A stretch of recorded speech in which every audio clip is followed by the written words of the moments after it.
বিসমিল্লাহির রহমানির রহিম। আসসালামু আলাইকুম বন্ধুরা, সবাইকে সিস্টার্স কিচেনে স্বাগতম। আবার একটি নতুন রেসিপি নিয়ে আপনাদের মাঝে চলে এসেছি।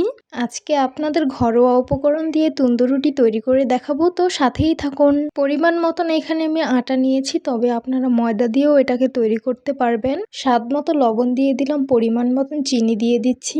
1 চামচ পরিমাণ ইস্ট দিয়ে সুন্দর করে মিক্স করে নিতে হবে। কুসুম গরম লিকুইড দুধ দিয়ে দিব, তারপর হাতের সাহায্যে খুব ভালোভাবে একটি ডো বানিয়ে নিতে হবে। রেগুলার রান্নার তেল দিয়ে দিলাম, তারপর আবারও খুব ভালোভাবে মিক্স করে নিব।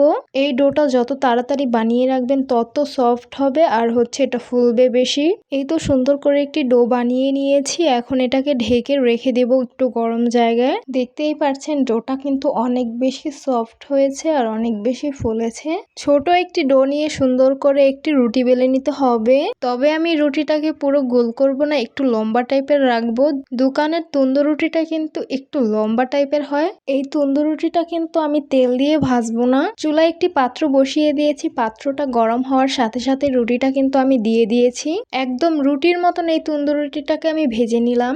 এইভাবে আমি বাকিগুলোও ভেজে নিব। পরিবেশন করে নিলাম হোমমেড তন্দুর রুটি। দেখতে অনেক বেশি লোভনীয় লাগছে, খেতে কিন্তু খুবই সুস্বাদু হয়েছে। এই তন্দুর রুটি দিয়ে আপনি চিকেন চাপ, চিকেন দো পেঁয়াজা, তারপর গরুর মাংস, খাসির মাংস দিয়ে এটা কিন্তু খেতে পারবেন। এটা খেলে অনেক বেশি ভালো লাগে। অবশ্যই এভাবে বাসায় হোমমেড তন্দুর রুটি তৈরি করে নেবেন। খেতেও খুবই সুস্বাদু, দেখতেও সুন্দর, একদম দোকানের মতনই হয়। তো আশা করছি আমার আজকের রেসিপি আপনাদের কাছে অনেক অনেক বেশি ভালো লাগবে। ভালো লেগে থাকলে আমার ইউটিউব চ্যানেলটি সাবস্ক্রাইব করবেন, আর যারা আমার ফেসবুক পেজ থেকে দেখছেন পেজটিকে ফলো করবেন। সবাই অনেক বেশি ভালো থাকবেন, সুস্থ থাকবেন আর সিস্টার্স কিচেনের সাথেই থাকবেন। আবারও কথা হবে কোনো নতুন ভিডিওতে। তাহলে আজকে এই পর্যন্তই। আল্লাহ হাফেজ।